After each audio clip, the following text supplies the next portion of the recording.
Kasus kapal selam. Saya punya kok laporan dokumen terakhir apa hasil maintenance-nya. Saya punya report dari mulai Maret kemarin tentang kondisi kapal selam tersebut dan dari sebelumnya tentang torpedo.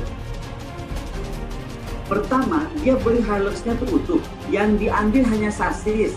Kemudian yang lain-lain dijual kembali, padahal harga yang dicas tuh harga satu mobil. Menurut saya kalau KFS KIX coba diaudit. Audit siapa yang memutuskan KFS KIX dijalankan. Akhirnya dengan segala hormat mengedit KKIP, Komite Kebijakan Industri Pertahanan. Berani nggak sekarang pada ngaudit KKIP? Tahu kan KKIP siapa aja di situ? Tapi sekali lagi pemain-pemain yang nggak perlu itu out.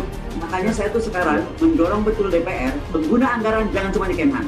Panglima TNI harus pengguna anggaran. Bolehkah kita katakan ini ada mafia bisnis di dunia pertahanan kita? Mr. M aja. Dan siapa yang mau buka? Itu sebenarnya menurut saya bagian dari korupsi loh. Jangan salah loh.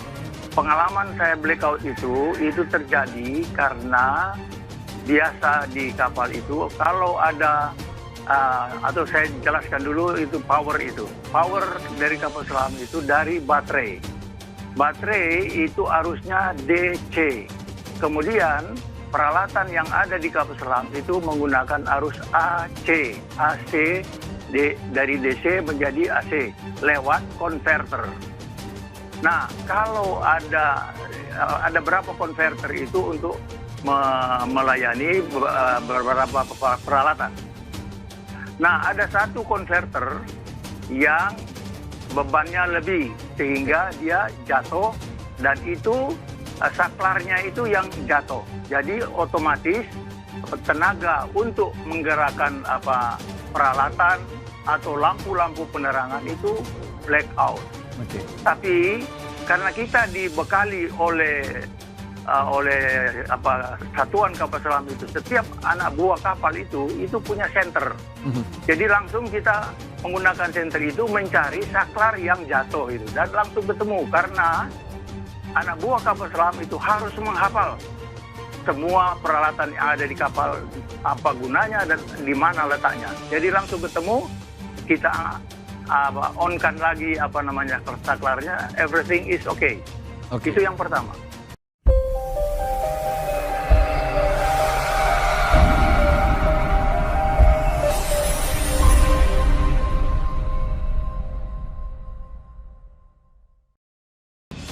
Demikian disampaikan Kepala Staf TNI Angkatan Laut Kasal Laksmana Yudo Margono dalam konferensi pers secara virtual pada Minggu 25 April 2021. Yudo menyebut proses evakuasi dan bagaimana cara mengangkatan akan dikoordinasikan kembali.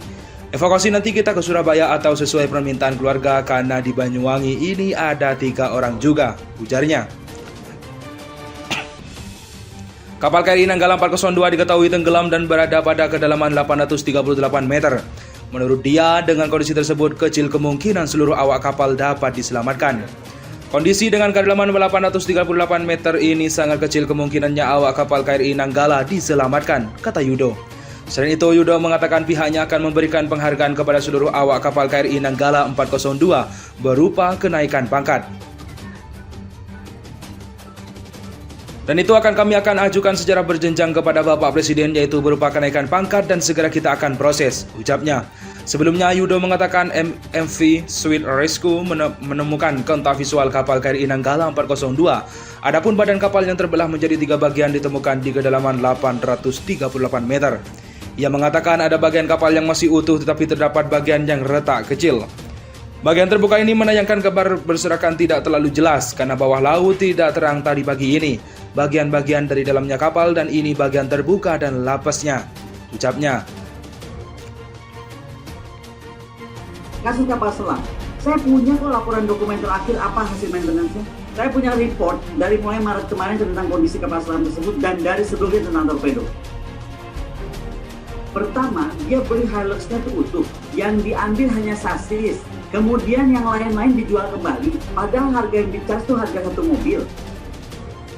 Menurut saya kalau KFS KIX coba diaudit. Audit siapa yang memutuskan KFS KIX dijalankan. Akhirnya dengan segala hormat mengedit KKIP, Komite Kebijakan Industri Pertahanan. Berani nggak sekarang pada ngaudit KKIP? Tahu kan KKIP siapa aja di situ? Tapi sekali lagi pemain-pemain yang nggak perlu itu out. Makanya saya tuh sekarang mendorong betul DPR pengguna anggaran jangan cuma di Kemhan. Panglima TNI harus anggaran. Bolehkah kita katakan ini ada mafia bisnis di dunia pertahanan kita, Bu? Mr. M aja. Dan siapa yang mau buka itu sebenarnya menurut saya bagian dari korupsi loh, jangan salah loh. Karena biasa di kapal itu kalau ada atau saya jelaskan dulu itu power dari kapal selam itu dari baterai itu arusnya DC, kemudian peralatan yang ada di kapal selam itu menggunakan arus AC dari DC menjadi AC lewat konverter. Nah, kalau ada berapa konverter itu untuk melayani beberapa peralatan. Nah, ada satu konverter yang bebannya lebih sehingga dia jatuh dan itu saklarnya itu yang jatuh. Jadi otomatis tenaga untuk menggerakkan peralatan atau lampu-lampu penerangan itu blackout. Oke. Tapi karena kita dibekali oleh satuan kapal selam itu, setiap anak buah kapal itu punya senter. Jadi langsung kita menggunakan senter itu mencari saklar yang jatuh itu dan langsung ketemu karena anak buah kapal selam itu harus menghafal semua peralatan yang ada di kapal, apa gunanya dan di mana letaknya. Jadi langsung ketemu, kita on-kan lagi saklarnya, everything is okay. Itu yang pertama. Yudo menyebut proses evakuasi dan bagaimana cara mengangkatan akan dikoordinasikan kembali. Evakuasi nanti kita ke Surabaya atau sesuai permintaan keluarga karena di Banyuwangi ini ada 3 orang juga, ujarnya. Kapal KRI Nanggala 402 diketahui tenggelam dan berada pada kedalaman 838 meter. Menurut dia, dengan kondisi tersebut kecil kemungkinan seluruh awak kapal dapat diselamatkan. Kondisi dengan kedalaman 838 meter ini sangat kecil kemungkinannya awak kapal KRI Nanggala diselamatkan, kata Yudo. Selain itu, Yudo mengatakan pihaknya akan memberikan penghargaan kepada seluruh awak kapal KRI Nanggala 402 berupa kenaikan pangkat. Dan itu kami akan ajukan secara berjenjang kepada Bapak Presiden, yaitu berupa kenaikan pangkat dan segera kita akan proses, ucapnya.